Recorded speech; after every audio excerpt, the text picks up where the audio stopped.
Hello, hello. Welcome to another All Hands on Deck. I'm just doing an ad hoc one. I'm putting together a big one to do at the moment as my final one, certainly before I start full-time employment. So just want to do an update today because I see there's a little bit of panic going on social media.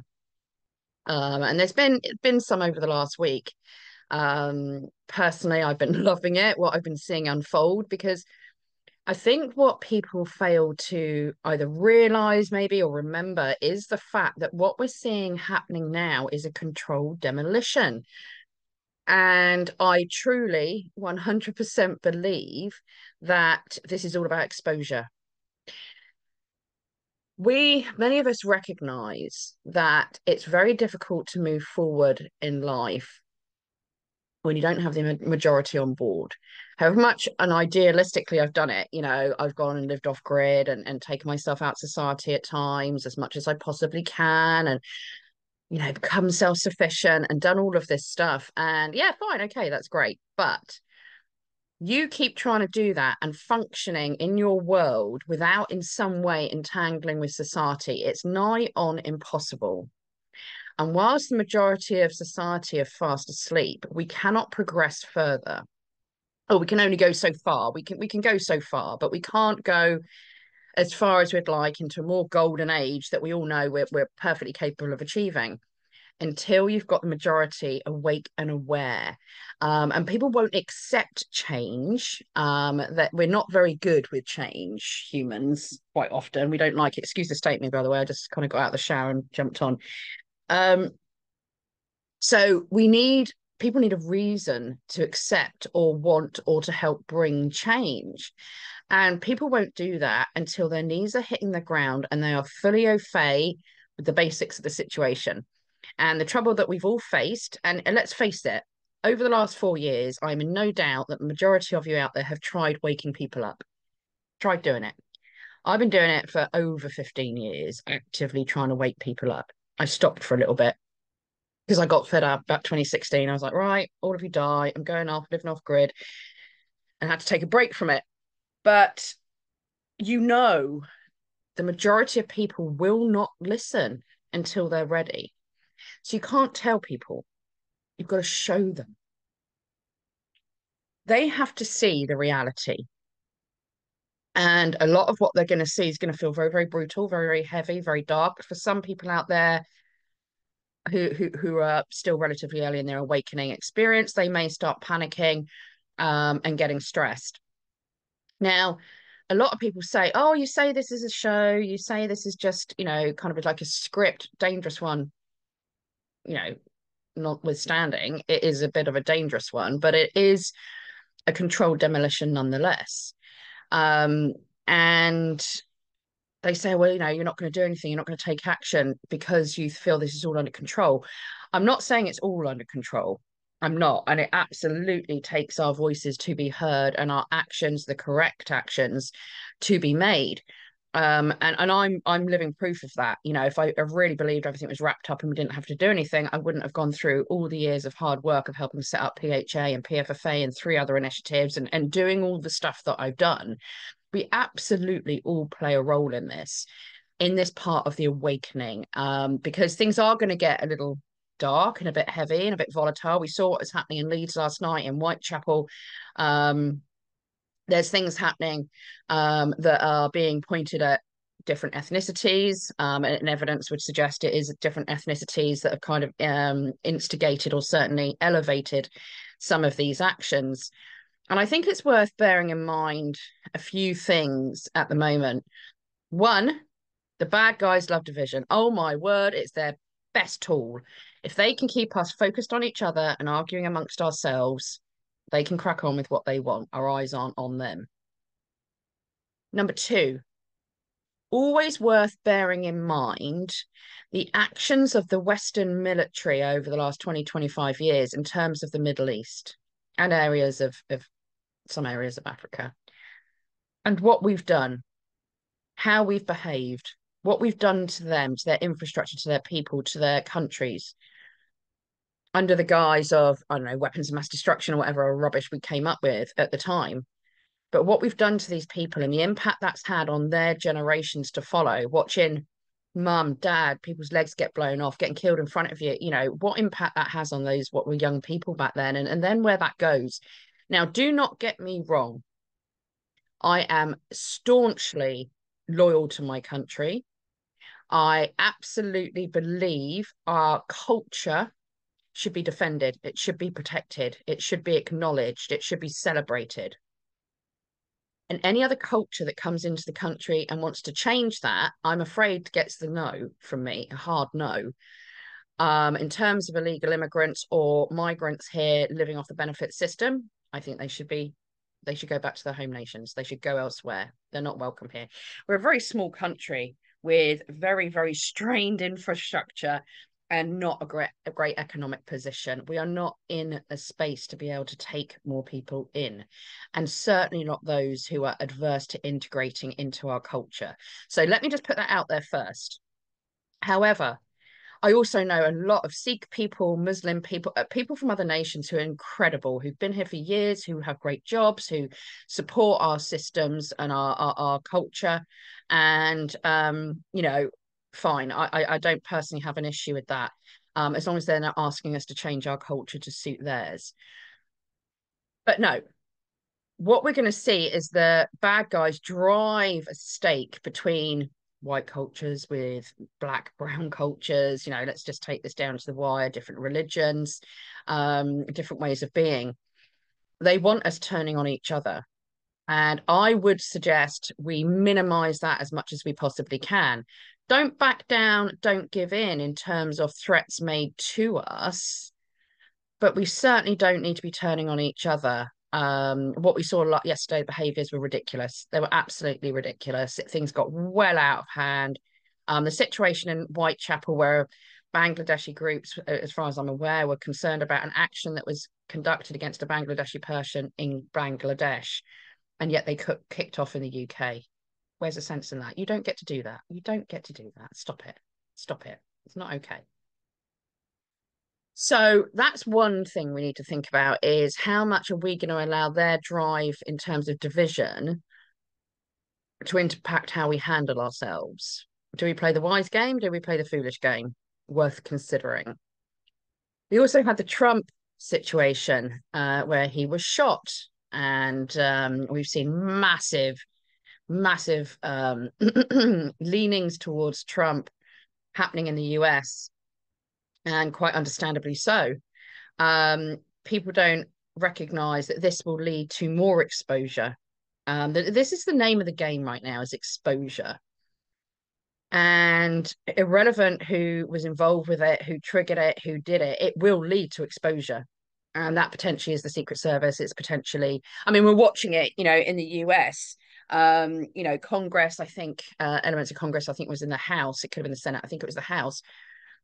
Asked the Secret Service to come forward, and I think it was Homeland Security. Well, I think it was Mayorkas turned around and said, "No, we're going to block you from speaking to them." So this non-elected group, government organization, are basically giving the finger to the elected representatives of the people of the United States of America. Think about that. Think about that. And they're the ones saying, "Oh, we must defend democracy from Donald Trump." You can't even conduct yourself in a democratic way. Exposure, more and more exposure. Then we've had this cyber nightmare today, where so many airports aren't functioning, banks aren't functioning, shops aren't able to open, all sorts is going on. And if you look at CrowdStrike, which I'm hoping is what people will do, they'll start ferreting into CrowdStrike and what they're up to. I put out a post on who their shareholders are, and it includes, no surprises, BlackRock and Vanguard, amongst other players. And also be aware of the role they've played in the American political system. I'm not going to say too much here, because again, it goes back to digging. People need to dig for themselves. They need to find it for themselves. They need to do their own research. But there is information starting already to come out on X. I've had a look at it this morning. And don't forget that phone call that Donald Trump made to Zelensky, which was so attacked by the war machine and by the deep state. He talks about CrowdStrike in there. He talks about this organization. He knows. He knows. I wish more people had read things like The Art of War or had even read the drops, because it's all in there. It's all in there. I'm personally sitting quite comfy. We know we've got to go through some darkness. I've said this a million times. You know, got to go through some darkness to come out the other side. And we have to play a role in this pushback. We absolutely have to play a role.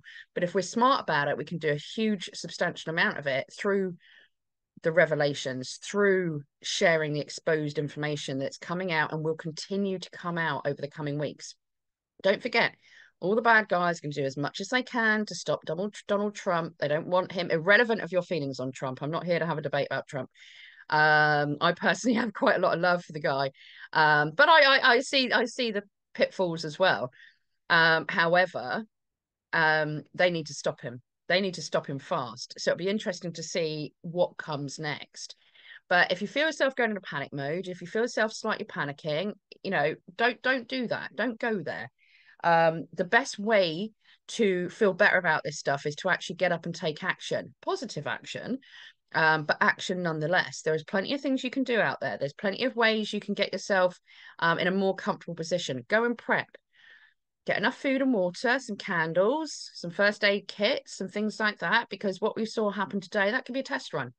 We don't know. It could be a whole lot worse next time. And you're starting to realize how important cash is. That tells the public a lot. And these digital ways forward, being completely reliant on digital systems, is insane. It is insane. Let's keep cash. Keep cash alive. Cash is king. Keep going with that one. So prepare yourself. Maybe go and connect with local community groups and other groups out there, because they're going to need you as people become aware of the issues. There could be a bit of panic. There could be a bit of worry. You can keep everything sensible by just talking to them and explaining how you see things or what you see happening. That's a perfectly good idea. Take care of yourself. You know, do a bit of take a bit of time to relax. Things will feel heavy, they will feel dark, it is going to be hard, and we are going to have to push back, we are going to have to take a stand. And the video I want to put together is kind of like the final video for certainly for now, is going to be about what we can do, what action we can take, how sensible can we be, what does that look like to realistically still have an impact. So that'll be coming out as soon as I can. But take time to relax, because this is all part of the unveiling. This is all part of the process. Like I said, this is a story, it's a show, it's a dangerous one. You know, don't think for a minute, don't get complacent. Don't think for a minute, oh, it's a done deal, it's all over, blah, blah, blah, blah, blah. I feel very confident. I feel supremely confident. But I do believe things will get a lot darker and a lot heavier, because they have to. And once those normies start waking up in massive numbers, it's game over for the bad guys. It is game over. So whilst we get teed off with the fact that they're still asleep, I will remind everybody we were all asleep at some point. It's very rare you come across people who since childhood have known exactly what is going on. There's a few out there. The majority of people are well into adulthood when they wake up.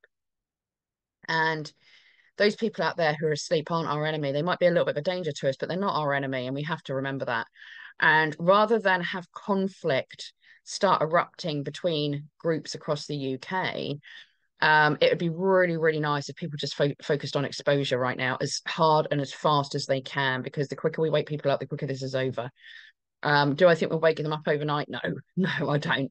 But you're watching a story unravel, which will explain everything to them and show them where the pitfalls are in our current societal structure. So, for example, being so reliant on the digital and them trying to take away the cash. What's the best way to show the world that that is, you know, taking away cash is not the way to go? What happened today is a really good example of that. It shows that our whole infrastructure has become reliant on this digital world. And actually, is that proving to be a huge advantage? No, it's not. It's not. I'm not saying we remove it completely, but we certainly don't become so reliant upon it. I think it's really, really worth also bearing in mind the fact that there could be some issues in accessing things like healthcare. There could be some issues in accessing cash. There could be some issues in accessing food and fuel and so forth over the coming weeks and months. It could carry on from today. I mean, I don't know how big this outage is. Sounds like some things are starting to go back online and it can be done manually. So I've shared a post from somebody who believes they know how to do it manually. So I think this is the warning shot across the bow. But bearing in mind there could be longer periods or it could be worse. So just consider that. But I mean, I'm loving this. I'm loving this. I'm still not saying anything that worries me. I'm still not seeing anything that scares me. Everything is rolling out exactly as I could have predicted it would. I'm not saying I could have predicted, but I certainly am not remotely shocked. Not remotely shocked. This is an unveiling. This is about exposure. This is about showing the world the reality of the situation, and they're in their freaking bubbles. They need their bubbles popping and they need to see the reality, and they're not going to like it. But good, because that's then when we can start to bring change in and start getting justice and accountability for the crimes that have been committed, of which there are plenty. Will we have to play a role? Yes, we will. We do. We do. You know that. I've been screaming that for months, years. We all have a role to play, but let's pick the right way to go about it. And that's what I'm going to be sharing on the next podcast. So anyway, guys, just want to put this out there. You're seeing a lot of stuff unveil and unravel. The bad guys are shooting themselves in the foot. Do not get in the way of the enemy when they're shooting themselves in the foot. They're doing a really good job of it right now. I mean, Labour have come in and done a cracking job, immediately done a cracking job. How much stuff have they started trying to put into place straight away that we know is detrimental? Loads. Going hard, going fast. That's when people make mistakes. They're making mistakes. I hope they carry on. So anyway, guys, just wanted to let you know what I was thinking and feeling. Don't panic. Just be a bit prepared. Understand we've all got a role to play. It's going to become essential. Things will feel darker and harder and heavier over the coming weeks and months, and that's fine because the normies need to wake up. Just hang on to your hats, hold the line, stay calm, and understand that what's happening is a massive unveiling. God bless. Have a great weekend, and I'll hopefully be out with the final show next week. Take care.